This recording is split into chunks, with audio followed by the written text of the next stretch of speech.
মোট ডিএ হার হবে 38%।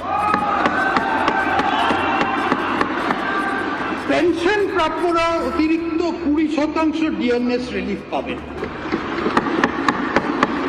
এই ডিএনএস রিলিফের বৃদ্ধি 1 অক্টোবর 2026 থেকে কার্যকরী হবে। মাননীয় স্পিকার মহাশয়, বিকাশের পথে সম অংশীদার হিসেবে নারীর ক্ষমতায়নের উপর বিশেষ জোর দেওয়া হয়েছে এই বাজেটে। নারীর ক্ষমতায়ন ও আর্থিক ক্ষেত্রে তাদের অধিক অংশগ্রহণ নিশ্চিত করতে অন্নপূর্ণা যোজনা চালু হয়েছে। এই স্কিমে পশ্চিমবঙ্গে বসবাসকারী 25 থেকে 60 বছর বয়সী যোগ্য মহিলাদের জন্য মাসে 3000 করে আর্থিক সহায়তা দেয়া সুনিশ্চিত করা হচ্ছে।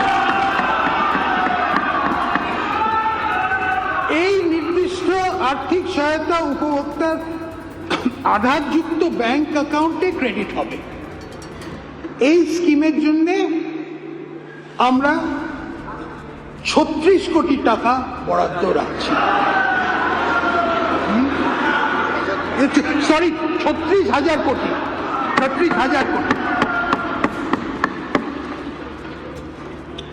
উচ্চশিক্ষায় ছাত্রীদের ড্রপ আউটের হার কমাতে সরকারি ও সরকারি পোষিত মানে গভর্নমেন্ট আর গভর্নমেন্ট এডেড কলেজের অবিবাহিত ছাত্রীদের এককালীন 50,000 টাকা সহায়তা দেওয়া হবে।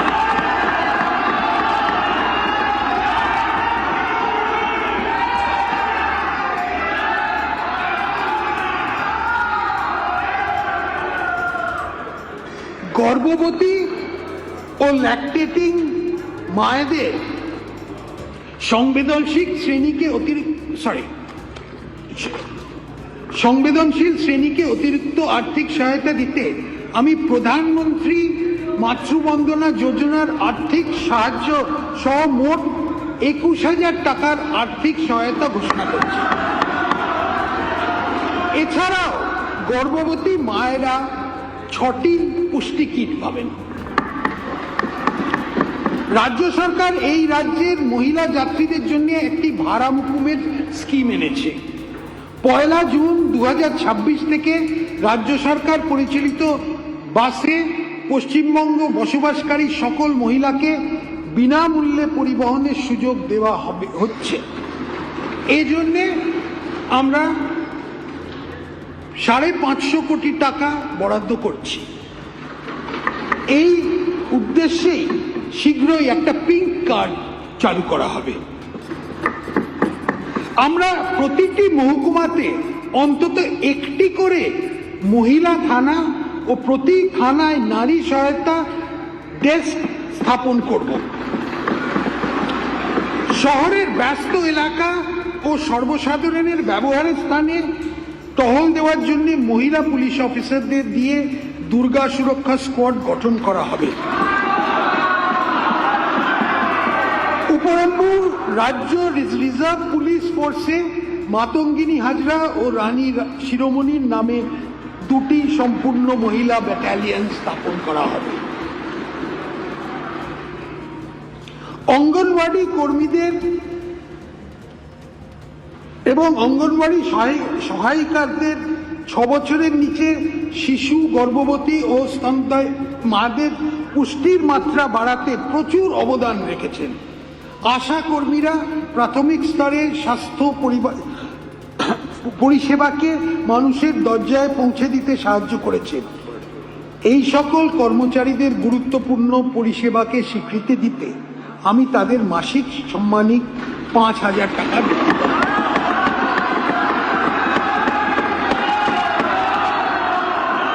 আমাদের আদিবাসী সম্প্রদায়ের জন্য শিক্ষার সুযোগ বৃদ্ধি করতে আমাদের সরকার ঝাড়গ্রামে আনুমানিক 150 কোটি টাকা ব্যয় সমস্ত আধুনিক সুবিধাযুক্ত একটি আদিবাসী বিশ্ববিদ্যালয় ট্রাইবাল ইউনিভার্সিটি স্থাপন করার প্রস্তাব করছে। এই জন্যে এই আর্থিক বছরের জন্য আমরা 10 কোটি টাকা বরাদ্দ করছি।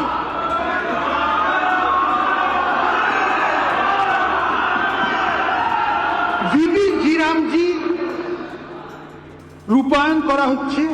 আমি রাজ্য সরকারের অংশ হিসেবে এই খাতে 14,000 কোটি টাকা বাজেট বরাদ্দের প্রস্তাব রাখছি। কেওয়াইসি সম্পন্ন জব কার্ড হোল্ডারদের জন্য 125 কর্মদিবস সৃষ্টি নিশ্চিত করা হবে। 125। কেন্দ্রীয় সরকারের পিএমএজি প্রকল্প শুরু করা হয়েছে, যা সকলের জন্য আবাসনের সুবিধা নিশ্চিত করা হবে। এই প্রকল্পটি পশ্চিমবঙ্গে আরও সম্প্রসারণ করার জন্য চলতি অর্থ বছরে 13,000 কোটি টাকা বাজেট বরাদ্দের প্রস্তাব করছে। এই অর্থবর্ষে 25 লক্ষ নতুন বেনিফিশিয়ারিকে বাসস্থান দেয়া হবে। আমি একটি চা শ্রমিক ইউনিয়ন বোর্ড, টি ওয়ার্কার্স ডেভেলপমেন্ট বোর্ড প্রতিষ্ঠার প্রস্তাব করছি। এই বোর্ডটি চা বাগান শ্রমিকের বিভিন্ন কল্যাণমূলক প্রকল্প তত্ত্বাবধান করবে। রাজ্য সরকার ভারত সরকারের সাহায্যে পিএম চা শ্রমিক প্রোৎসাহন যোজনা চালু করবে। এবার একটা দার্জিলিং এর জন্য একটু ইংরেজিতে বলে দিচ্ছি।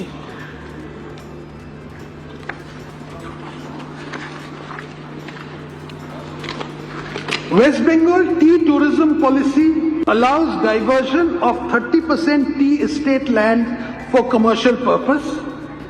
Concerns have been raised by tea garden workers and other marginalized groups living in tea garden areas against this policy on account of environmental issues. In order to maintain ecological balance and preserve cultural heritage in the tea garden areas, I propose to reduce the quantum of land that tea gardens can commercially utilize for tea tourism and other business to 15%.